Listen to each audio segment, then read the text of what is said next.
भारत माता की। भारत माता की। उत्तरा कन्नड़ा मत्तो ಧಾರವಾಡದ ಸೋದರ ಸೋದರಿಯರಿಗೆ ನನ್ನ ನಮಸ್ಕಾರಗಳು।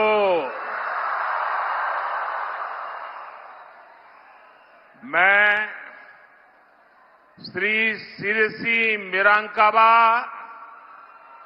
श्री महाबालेश्वर स्वामी श्री वादिराजा तीर्थ और श्री सिद्धारूढ़ा मठ को भी श्रद्धापूर्वक नमन करता हूं। अच्छा, पहले आप लोग मुझे, मैं हिंदी बोलूंगा तो चलेगा ना? कोई इंटरप्रिटेशन की आवश्यकता नहीं है ना? चलिए, आपके आशीर्वाद है। अच्छा, ये मुझे बताइए, ये चुनाव सभा है कि विजय सभा है?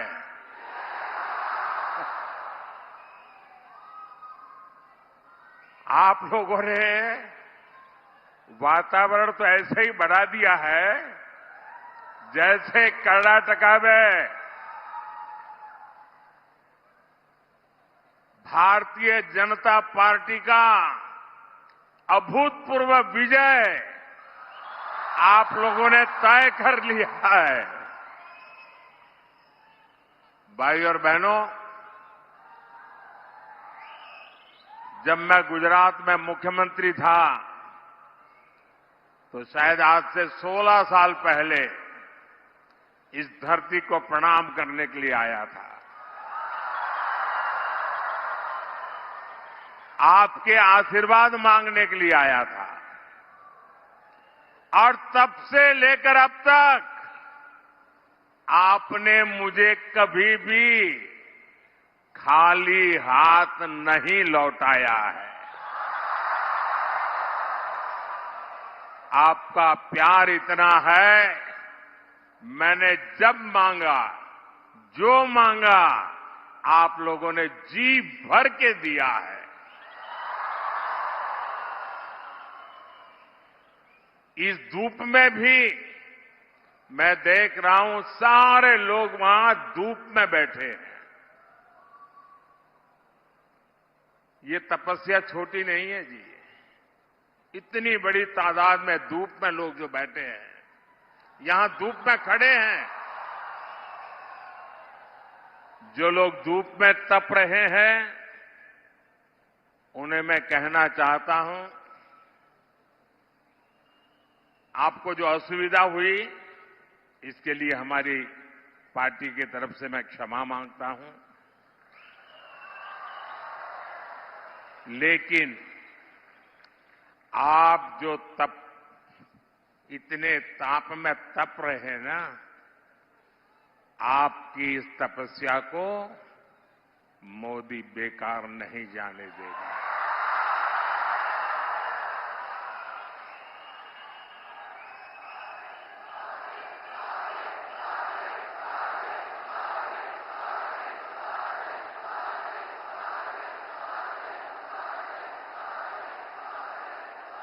आप जो ये तपस्या कर रहे हैं, मैं विकास करके आपको अवश्य लौटाऊंगा।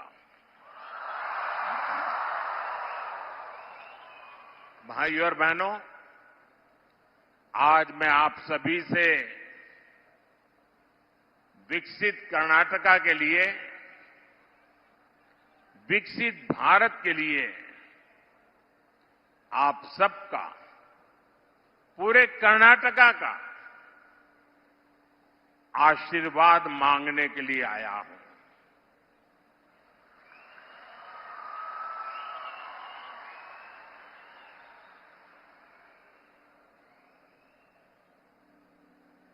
और इतनी बड़ी मात्रा में जब माताएं बहनें हो,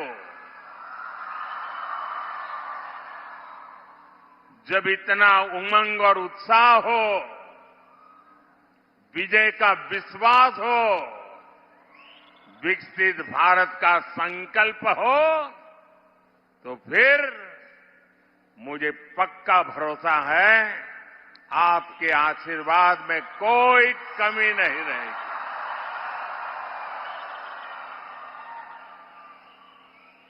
और मैं देख रहा हूं कि आप उत्तर कन्नड़ा से मेरे बहुत पुराने साथी विश्वेश्वर हेगड़े जी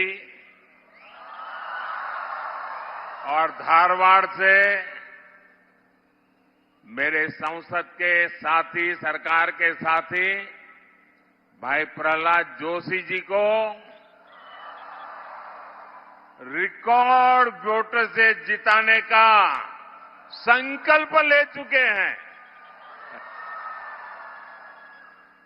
ये जो आपका जोश नजर आ रहा है, ये आपका जो उत्साह नजर आ रहा है, पूरा कर्नाटका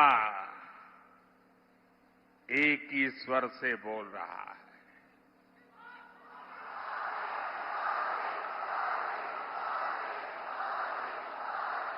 एक ही गुंज सुनाई दे रही है।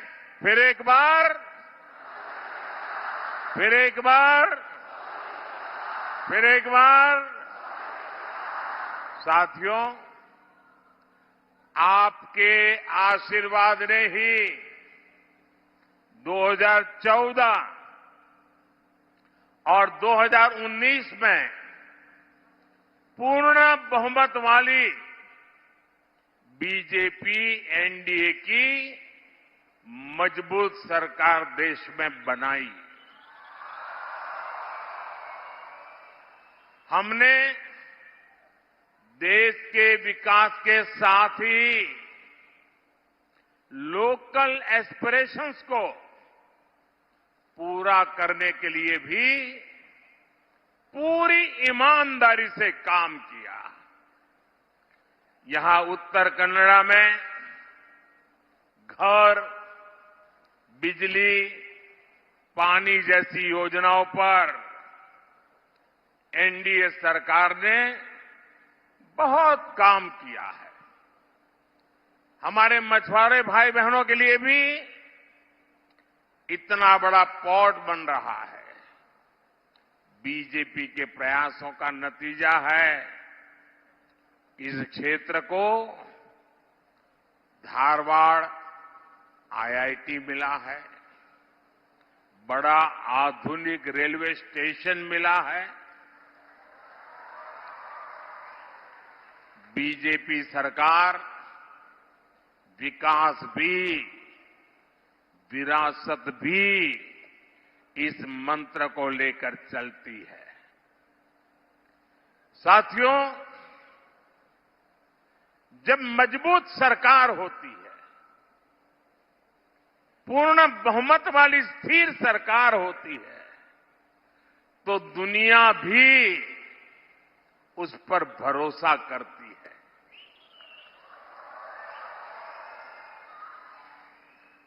आप मुझे बताइए, आज पूरी दुनिया में हिंदुस्तान का डंका बज रहा है कि नहीं बज रहा है?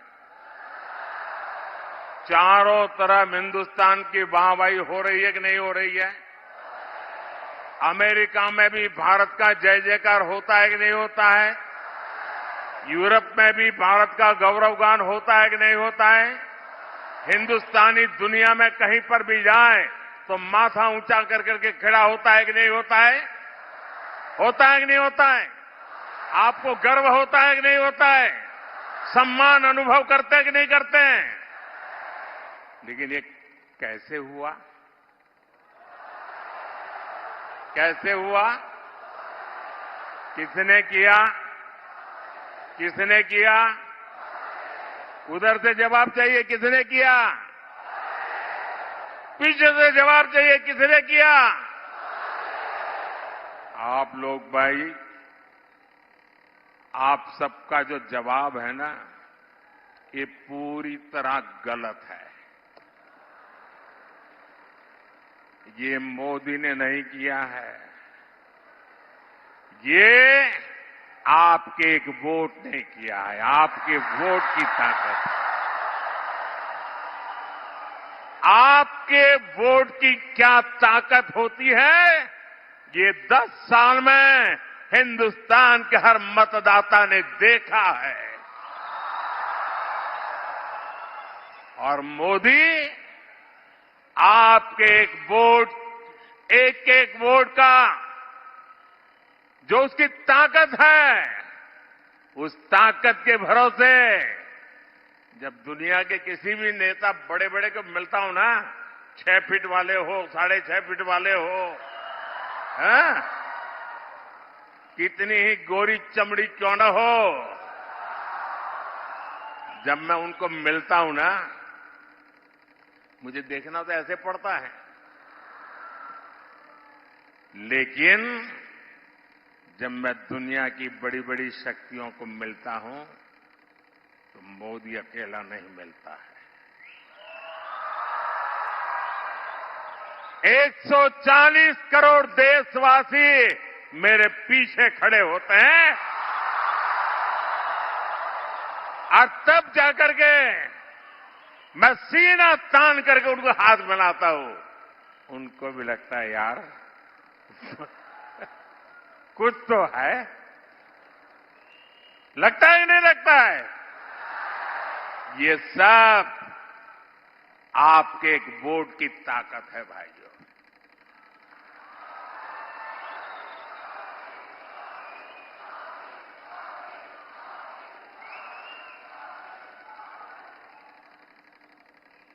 अयोध्या में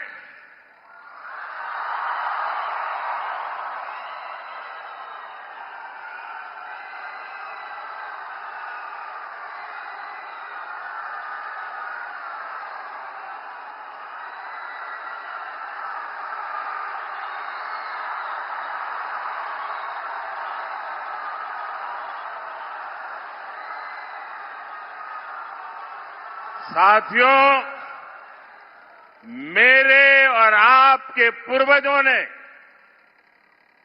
हमारे पूर्वजों ने अयोध्या में प्रभु राम के लिए 500 साल तक लड़ाई लड़ी। 500 साल छोटा कालखंड नहीं है। लाखों लोग मौत के घाट उतार दिए गए। देश आजाद होने के दूसरे ही दिन प्रभु राम का मंदिर बनाने का निर्णय होना चाहिए था, नहीं होना चाहिए था। दूसरे ही दिन ये काम होना चाहिए था, नहीं होना चाहिए था, लेकिन उन्होंने नहीं किया। साथियों, ऐसा काम करने के लिए 56 इंच का सीना लगता है।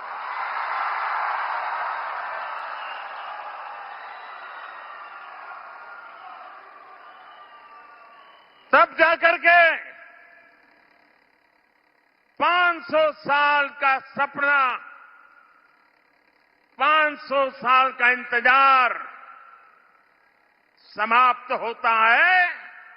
लेकिन ये तब होता है जब आपके वोट की ताकत मिलती है।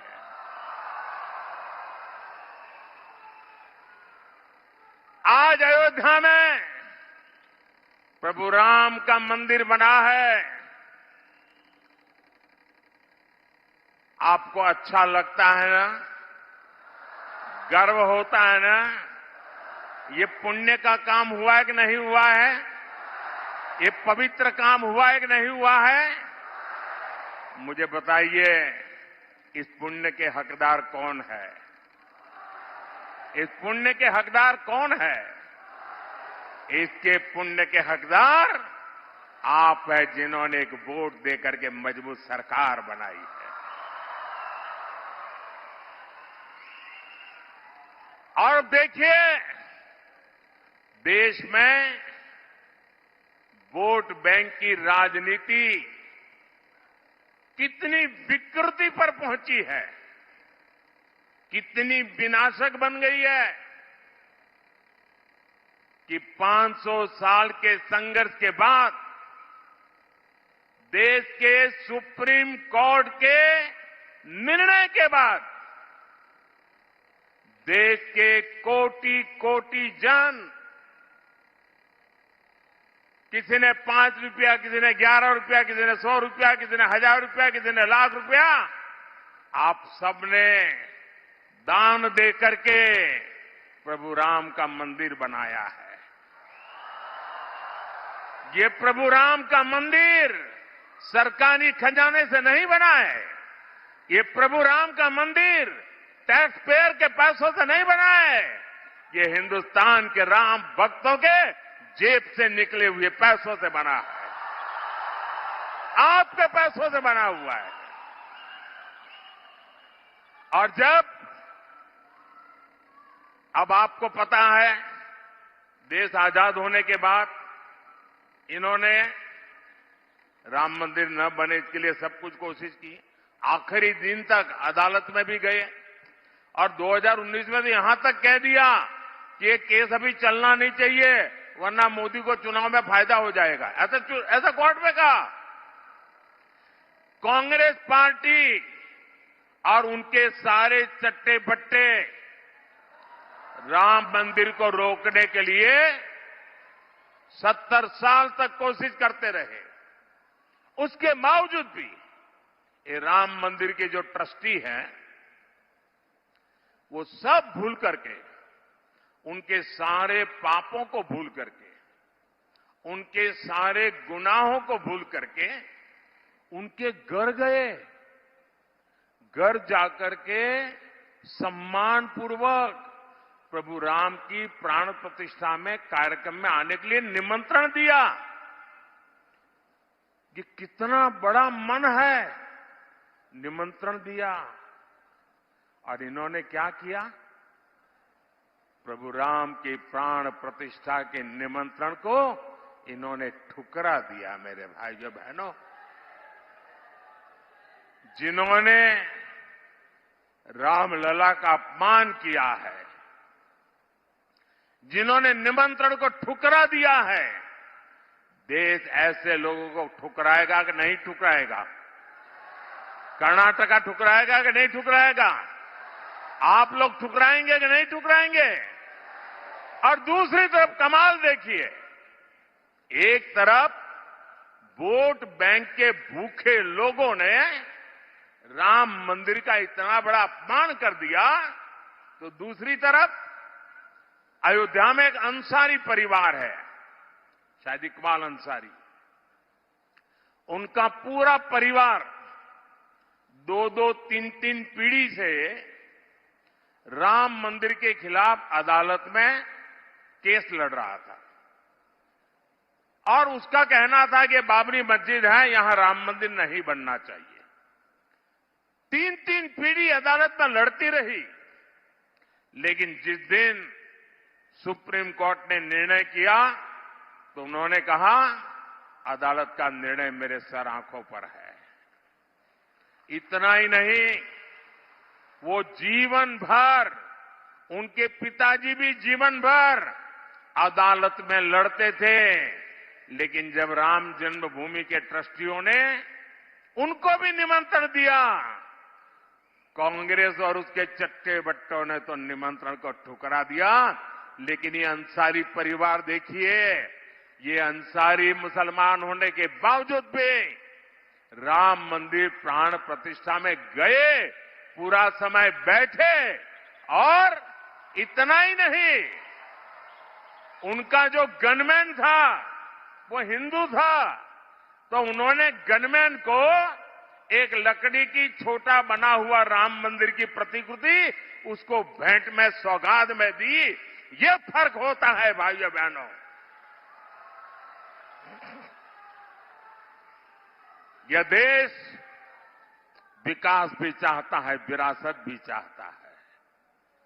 और अब देखिए, बीजेपी सरकार ने ही आयुर्वेद को लेकर पूरी दुनिया में प्रचार प्रसार किया है।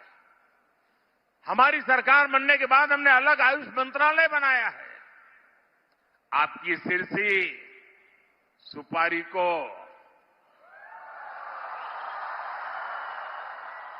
जीआई टैग यानी उत्तर कन्नड़ा की पहचान बीजेपी ने ही दी है। हमारे कर्नाटका में मिलेट्स हमारे किसानों की बहुत बड़ा क्षेत्र है। कोई पूछता नहीं था। छोटे किसान परेशान थे कि मिलेट को करूं क्या। ये बीजेपी, मैंने यूएन को कहा ये सुपर फूड है, ये एनवायरमेंट फ्रेंडली खेती है, और यूएन ने इंटरनेशनल मिलेट डे मनाया और मिलेट ईयर मनाया। और आज जिसको आप श्री अन्न कहते हैं ना, जिसको आज हम पूरे देश में श्री अन्न के रूप में जानते हैं, आज मिलेट की पूरे दुनिया में मांग बढ़ी है और उसका लाभ कर्नाटका के किसानों को मिल रहा है। साथियों, जब आपका अपने पर भरोसा हो ना, अपने देश पर भरोसा हो, अपने देश की हर बात पर भरोसा हो, तो दुनिया भी आपकी बातों पर भरोसा करती है। हमने मिलेट का इतना बड़ा अभियान चलाया। पिछले वर्ष में अमेरिका के राष्ट्रपति जी ने मुझे अपने घर पे बुलाया था। बहुत बड़ा भोज रखा था और देश का मैं शायद पहला प्रधानमंत्री था जिसके लिए इतना बड़ा समारोह किया गया था। पूरे अमेरिका के बड़े बड़े दिग्गज लोग वहां भोजन समारोह में थे और क्या मजा था उसका। हर एक के टेबल पर ये हमारा जो मिलेट्स है ना, उसकी चीजें बना करके परोसी गई थी। ये सुनते हैं तो आपको गर्व होता है कि नहीं होता है।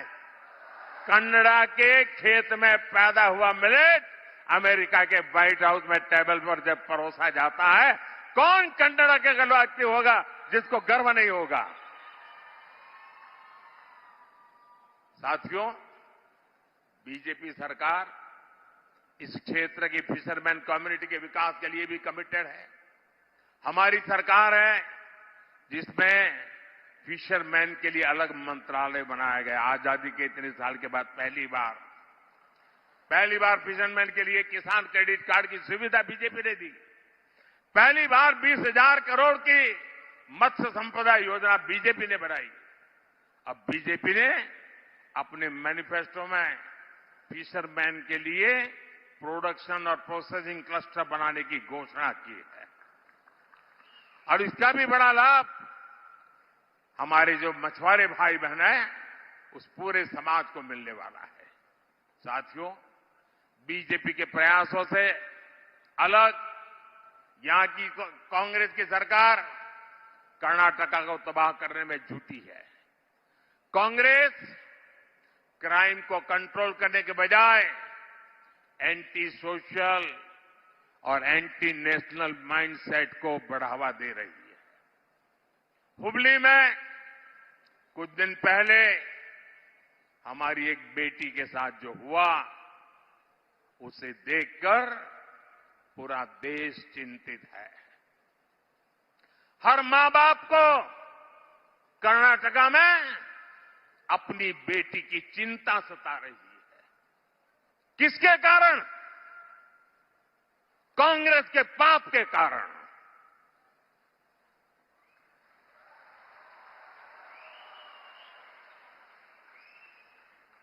क्या कभी कांग्रेस आपकी बेटी की रक्षा कर सकती है क्या?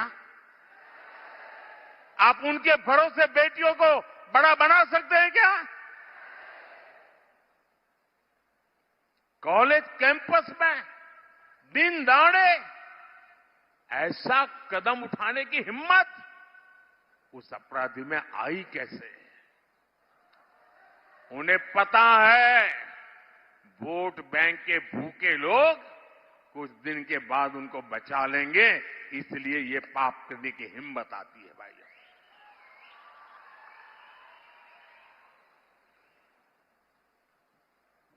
इस क्राइम ने कर्नाटका में हमारी बेटियों की सुरक्षा के संबंध में गंभीर सवाल खड़े किए हैं। खराब कानून व्यवस्था ये कांग्रेस सरकार की पहचान बन चुकी है। आपको पता है 2014 के पहले हमारे देश के अखबारों की हेडलाइन क्या हुआ करती थी? आज बेंगलुरु में बम धमाका हुआ, आज बेंगलुरु में बम धमाका हुआ, आज अयोध्या में बम धमाका हुआ, आज दिल्ली में बम धमाका हुआ, आज गांधीनगर में बम धमाका हुआ, आज सूरत में बम धमाका हुआ, आज मुंबई के अंदर ट्रेन में ब्लास्ट हो गया। ये खबरें आती थी कि नहीं आती थी? आती थी कि नहीं आती थी? 2014 के बाद ये खबरें खत्म हुई कि नहीं हुई? खत्म हुई कि नहीं हुई? देश के कोने कोने में बम धमाकों को रोक लगी कि नहीं लगी? लेकिन बेंगलुरु में इनके आते ही बम फोड़ते हैं आकर के आतंकी। बेंगलुरु हाईटेक सिटी, दुनिया में जिस बेंगलुरु का नाम, वहां पर एक काफे में बम फूटता है। भाइयों बहनों, और ये लोग बयान देते हैं क्या? गैस का सिलेंडर फटा है। अरे आपका दिमाग फटा है कि गैस का सिलेंडर फटा है?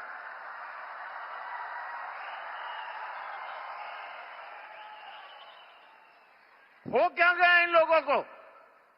और जब मामला एनआईए के पास गया तब जाकर के बंगाल में जाकर के उनको दबोच करके ले आए हैं भाइयों।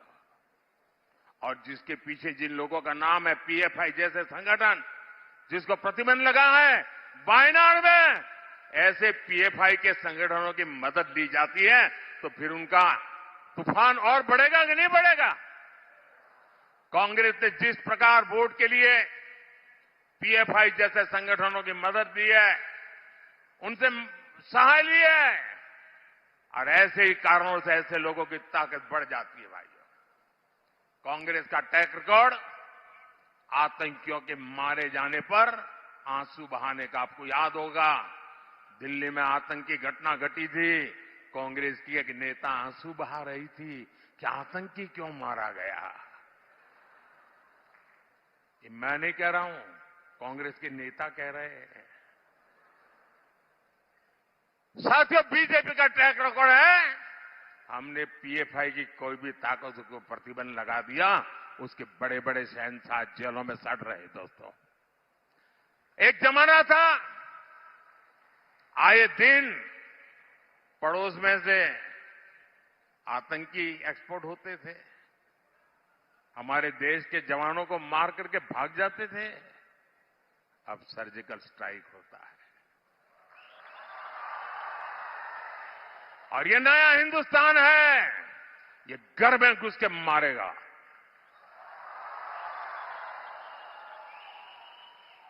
साथियों, कल से एक कांग्रेस के साहजादे एक बयान से पूरे देश में हंगामा हो रहा है। साहजादे का कहना है कि हजारों वर्षों से राजा महाराजा हमारे देश में हुए, वे सब अत्याचारी थे, लूट लेते थे।